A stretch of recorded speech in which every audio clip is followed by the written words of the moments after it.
Mtazamaji na msikilizaji wa Mashariki Media TV, kwa taarifa tulizo nazo ni kwamba mapambano makubwa yameripotiwa tangu asubuhi ya hii siku ya Jumapili tarehe 8 Juni mwaka huu wa 2025 kwenye milima na kunako kijiji cha Rugezi tukiwa tarafa la Fizi.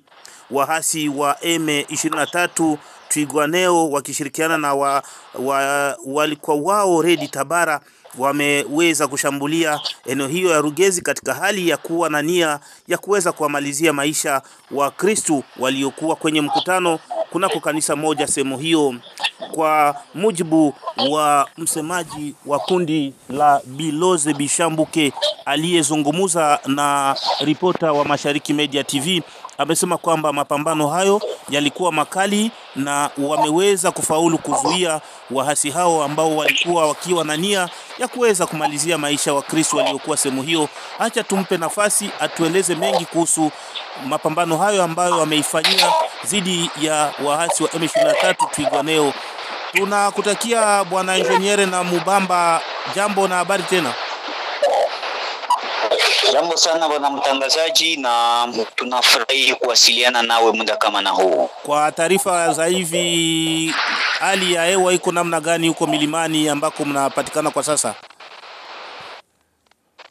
Bila shaka bwana mtangazaji, ni kwamba asubuhi ya Jumapili Juni 8 mwaka wa 2025, Wakristo ambao walikuwa tayari makanisani wakisherekea sikukuu ya Pentekoste waliweza kuletwa na shambulizi ambalo lilitayarishwa na waasi wa M23 wanaoshirikiana na waasi wa Burundi Red Tabara wakiungwa mkono na jeshi la Rwanda.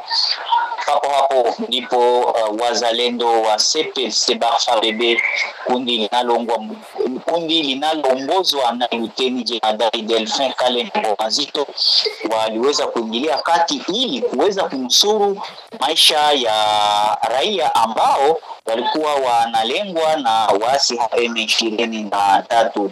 Kuanzia hapo asubuhi ya mida ya saa 2, mapambano makali yaliweza kuanzishwa katika tushabaha ya kulinda usalama wa raia na mali yake. Ndio, na tukibaki hapo bwana msemaji wa Biloze Bishambuke, mnyinyi mmegundua ama mmefahamu namna gani kwamba waasi hao wa M23 Twirwaneho walikuwa wakipanga mpango huo wa kushambulia Wakristo hao? Mmejua namna gani na ilikuwa kwenye kijiji gani? Bwana mtangazaji, shambulizi liliendeshwa kwenye kijiji cha Rugezi. Waasi wa M23 walikuwa wanaelekea eneo ambamo Wakristo walikuwa wanakusanyika kwenye mkutano hii Jumapili ya tarehe 8 Juni mwaka wa 2025. Ndipo wazalendo waliona mlolongo mkubwa wa watu wenye kumiliki silaha wakijielekeza nafasi ambapo Wakristo wanakusanyika. Walipochunguza kwa undani, waligundua kwamba ni nafasi ambapo kunapatikana Wakristo katika shabaha ya kutaka kumalizia maisha na kuweza kuvurunga mkutano ambao walikuwa wakiuendesha. Sasa kwa wakati huu ama matokeo ilikuwa namna gani? Mambo yaliendeka namna gani, na baada ya hiyo shambulizi Wakristo wamejikuta kuwa aje? Bila shaka bwana, mapambano kuanzishwa, wanajeshi wa CPLC-FARDC walifaulu kuwarudisha nyuma waasi wa M23 ambao walikuwa wanawalenga Wakristo waliokuwa kanisani. Mapambano iliendeshwa kuanzia saa 2 hadi saa 6.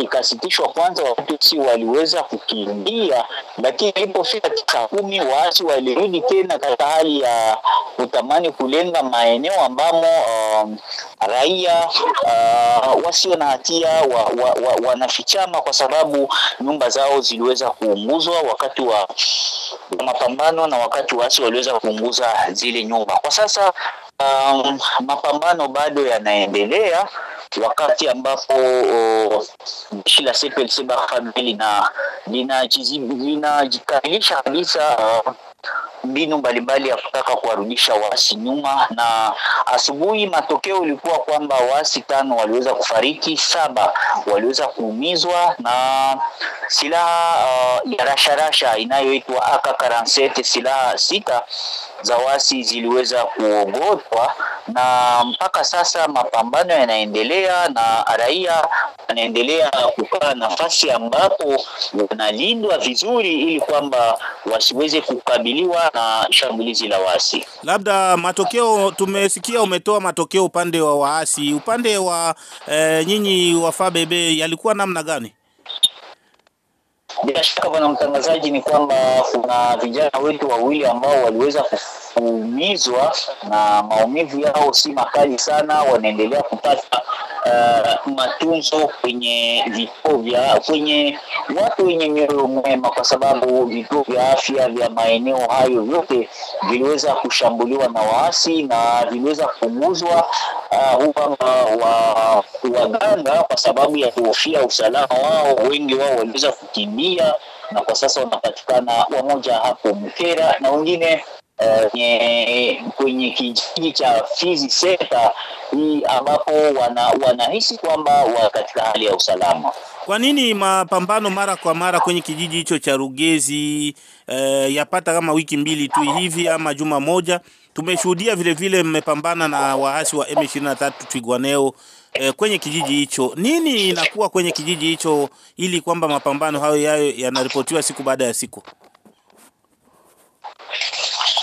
Na mtangazaji, acha nikumbushe kwamba mapambano hayo itakwisha wakati ambapo waasi wafuta kichwani mwao mbinu za kutaka kuangamiza raia wasiokuwa na hatia.